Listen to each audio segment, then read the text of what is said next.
Hi, welcome to part 3 of a Hello Nextflow training course. This chapter is called Hello Workflow. In chapter 2 we built a simple workflow with one process, but in reality pipelines are useful because they can chain multiple steps of analysis together. In this chapter we're going to take that initial example and extend it to be a little bit more realistic. We're going to add some additional steps and we're going to look at how we use channels to connect those steps. We're going to look at multiple tasks which can collapse into a single process, and we're going to look at processes which can have multiple inputs and multiple outputs. Okay, let's get started. So let's start off, same as before, let's go to training.nextflow.io, Hello Nextflow, Chapter 3, Hello Workflow, and let's open up our workspace. I've cleaned up all my work files from the previous chapters, and I'm going to open Hello Workflow. Now, this is the same file we've been working on until now, so this should look familiar. We've got our say hello process, we've got our params greeting with its greetings.csv file, and we've got our workflow at the bottom, which loads that CSV file, creates a channel, and passes it to our process. If you like, we can try this out and double check it is working as we expect. Load up a terminal, do Nextflow run hello workflow.nf and click enter. Okay, great. Our 3 processes ran. We have our results directory with our 3 outputs, bonjour, hello, hola. So let's close those files, close the terminal, go back to the script. Okay, for our example, we're staying basic and we're trying to stay domain agnostic. So our second process is just going to manipulate these strings, these words, in a simple way. We're going to use the translate Unix command to take these files and make them all uppercase. We do that with the tr command. We can try this just in the bash terminal and see if it works. So do echo hello world and then pass that on with the pipe character to tr. And we give it a recognition pattern, A to Z, and what it should translate to, A to Z in uppercase. This is very simple because it's literally doing the A to Z characters, so it won't work on anything that's accented or anything like that. But for the purposes of the example, you should get the picture. I'm going to hit enter and it prints to the terminal hello world in capitals. And just as before, we could redirect this to a file if we wanted to. File. Okay, let's clean this up. Let's go back to our script and write a new process to handle this bash command. I'm going to copy the previous process,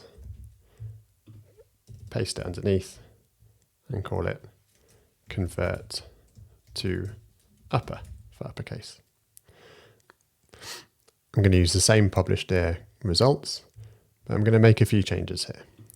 Instead of taking a val, I'm going to take a path input file, and I'm going to have a prefix here, upper, so that our output files don't clobber the output. And I'm going to use the variable name for my input. And then I'm going to change the script down here. And instead I'm going to use cat on the input file. And just like we did in bash, I'm going to tr, A to Z, A to Z, upper input file.txt. Okay, let's click save. Now if I scroll down, we need to actually call this process. Just adding the process into a script isn't enough. We have to tell Nextflow that we need to run this process and where to do that. So I'm going to write here, convert to upper, and okay, we're getting an error here saying it expects an argument. Sure enough, we need to pass something to this process so it actually has something to do. What we're going to do is we're going to take the output from this process. So I take the name, say hello, and when I do dot out. For a simple example like this, where we have a process that has just one output, and we're passing that to a new process so it has one input, that should be all we need. So I'm going to click save, bring up the terminal, and let's try and run this again. Now, I haven't cleared up my work directory from the last time I run this workflow. I'm going to run it again, and I'm going to use this as an opportunity to show how partial caching works. So if I do /resume, hopefully it should reuse the outputs from that first process, which were exactly the same as last time I ran, But now we have a new process here which hasn't run before, that runs from scratch. And sure enough, you can see the first process used the cached outputs and the second output ran 3 of 3. You can also see that we have both of our processes here now. Our first process, say hello, ran 3 times, and our second process, convert to upper, ran 3 times. If I run this again as a reminder with ANSI log false, we should see that 6 different process tasks run, 3 for each of them. So this is doing exactly what we hoped it would. The first process is running 3 times, passing those outputs onto a second process, which is then running 3 times. So let's have a look inside the work directory and see how Nextflow is handling these file inputs. If I take this hash directory here from the second process, we can use the tree command, again with -a, just to look at these files. You can see in here that we have our input file, which is the bonjour output.txt file, and that's actually a symlink. That's what this arrow is showing us, and it's pointing to the file in the previous work directory. This makes sense. Nextflow handles the execution of each task in its own encapsulated directory, so it's completely self-enclosed. However, it needs to provide the files from the previous steps as an input. Rather than reaching outside of the work directory to get those files, Nextflow stages them into the work directory. If we have a shared file system like here, it does that using a symlink so that it doesn't use any additional file space. If we use cloud storage with buckets in different locations, it would fetch those files and actually copy them into the work directory. Let's have a look at the command.sh file. If I do code work.command.sh, you can see, sure enough, it's accessing that file from the local directory. So everything is very self-contained and clean. We can also check the results directory and make sure that these files were outputted properly. And sure enough, in results, we can see all the output files from the first process and all the output files from the second. And they're all in uppercase as we hoped. This is where the power of Nextflow starts to shine. With some very minimal code, and Nextflow handled execution in parallel of these tasks with clean encapsulation within separate work directories and staging input and output files and file publishing, all automatically for us just out of the box. So you can see how, as we scale this complexity of our analysis workflows, this functionality is really, really valuable. Okay, these steps were one-to-one. We had one output from the first process going to one input for the second process. Next, we're going to talk about how to collect these different outputs into a single process task, which is again a very common thing to do. So let's quickly bring up the terminal and do a dry run of this. I'm going to cheat and copy the example bash code from a training material and just hit enter. What we can see here is we ran this echo command 3 times to 3 different output files, which I can see here, and then use the cat command to print the output of each of these 3 different files and redirect that to a single collected file. And if I do cat collected output, you can see it's got the contents of those 3 different files now in a single file. So let's see if we can replicate the same thing within our Nextflow pipeline. Let's scroll up and create a third process. I'm going to copy this previous one, and this time I'm going to call it collect greetings. In the bash terminal, we called it collected output.txt, so I'm going to say the same path output here, and I'm going to do the redirection here so it's saved in the same way. Okay, we need to change what happens at the start of that command, and we need to think about what the input file is here. In fact, this process is going to take multiple input files. I'm going to keep path, and I'm going to change this to a new variable called input files plural. I'm then going to, again, cat them like we did in our bash script, and I'm going to use the variable here. Now, you might think this wouldn't work. We've seen previously failures where an array of strings or an array of paths has been passed to a process, and that caused an error. But in fact here, Nextflow is going to handle this automatically for us in the right way. It's going to take several different input files, and it's just going to print the different file paths here. Of course, it helps that the cat command can take a series of file names like this. If I was using a different command that required an argument before each file path or something, we'd have to have a bit more code here and logic to be able to handle the iteration of these file paths. But in this case, it should just work. Okay, let's go down to the workflow and add in our new process. Collect, greetings. And again, let's take the output from convert to upper, dot out. Let's save this, give it a try. Nextflow, run, hello, workflow.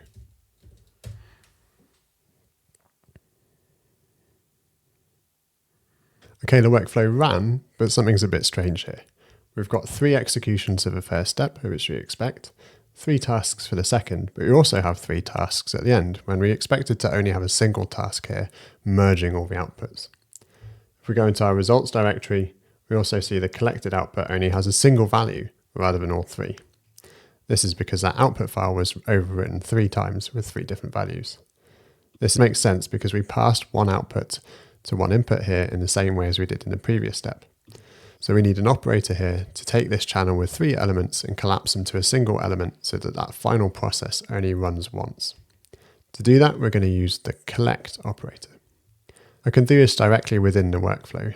I can do .out and chain onto an operator here at the end, .collect. Hit save. And then for the purposes of this training, I'm also going to do some view operators like we did before, so we can take a look at this channel before and after we use the collect operator, so we can understand what's happening. I'm going to take this channel, get rid of the collect and dot view.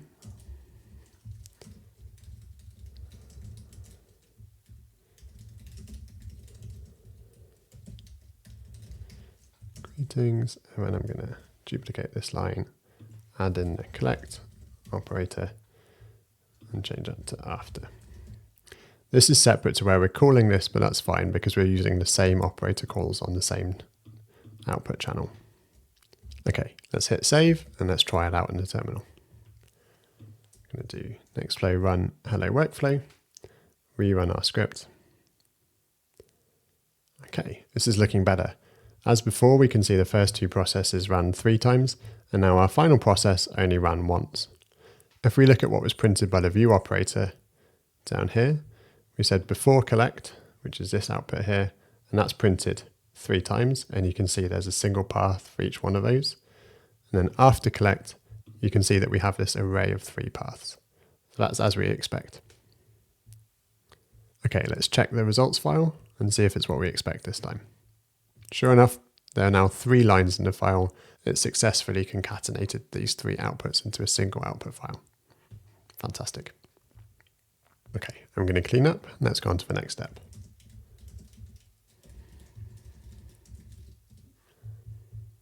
And I'm going to delete these few statements just to keep things clean. Okay, so far all of our processes have only taken a single input. We're now going to do an exercise where we add more than one input to a process to see how this works. To do this, we're going to use this collect greetings example. Each time I ran the workflow, it overwrote that file in the results directory, which may not be what we want. So for this example, we're going to pass an additional parameter so that we can customize the output file name. Adding a second input to a process is very simple. I just add a second line in the input block. This time it's going to be a value rather than a path because we want to pass a string, and I'm going to call it batch underscore name. I can now use this variable in the script block, and I'm going to say collected dash dollar batch name. I'm using squiggly brackets here around the variable name. That's just to keep it separate from the rest of the string, and it probably isn't needed in this case, but I think it makes it easier to read. Okay, finally, remember to update the output path because now the file name has changed. So I'm going to do the same thing and put the batch name into the output path as expected. We now need to pass in a batch name from somewhere, and I'm going to create a second parameter to do this so that we can do it on the command line when we run the workflow. So I'm going to do params.batch name, and by default, let's call this test batch. Now I can use this special params variable down where we call the process. And sure enough, VS Code is telling us that there's not enough arguments to this process now and that it expects a second input. Simply do comma and pass our new variable and the error goes away. Note that the order of inputs here is really important. the first process input was the path and the second input is the name. If I change the order here, I must also change the order when I call the process. Otherwise, Nextflow will pass the wrong channel to the wrong input. Okay, let's try it and see if it works. Let's do Nextflow run hello workflow.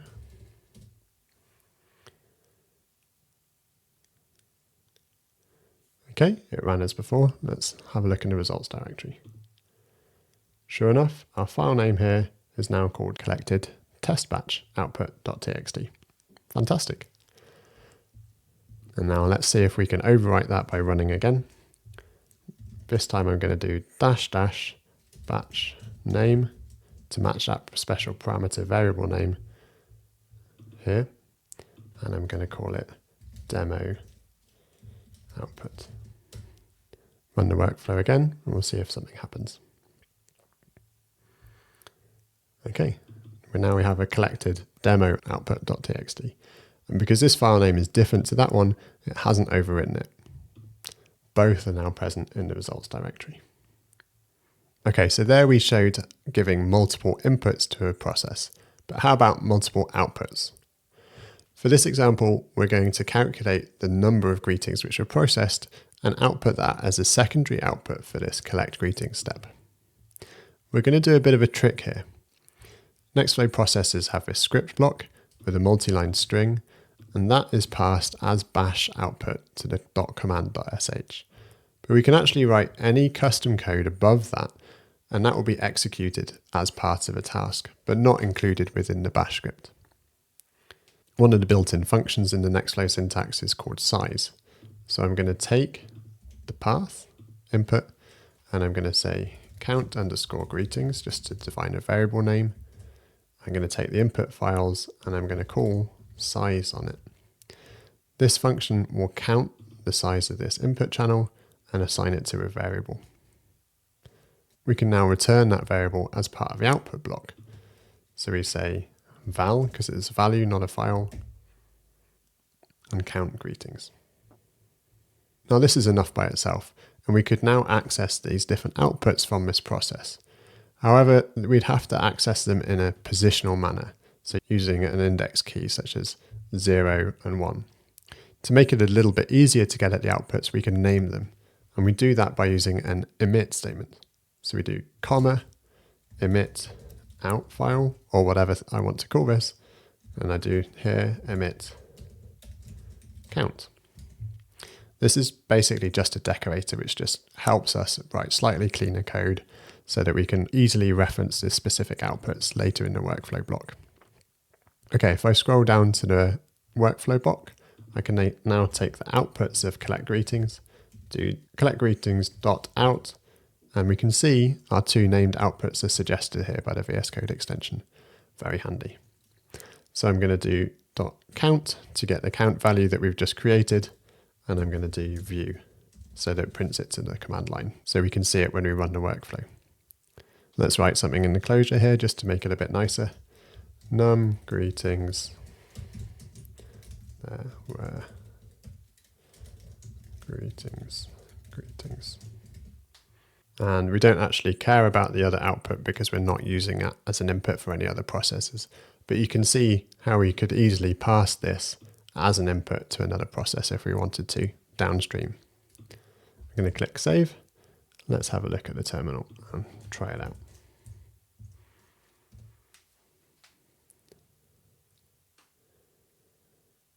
Okay, fantastic. Here we go. There are 3 greetings. That's exactly right. Okay, great stuff. That's the end of this chapter. Well done for making it this far. You're now starting to build up quite a realistic workflow where we're able to handle inputs and outputs and logic within our workflow. As these workflow files get longer, they start to become a little bit unwieldy. So in the next chapter, we'll look into how we can modularize Nextflow code into separate files so that it's easier to find and maintain the code within the workflow. Join us in the next video for chapter 4, Hello Modules.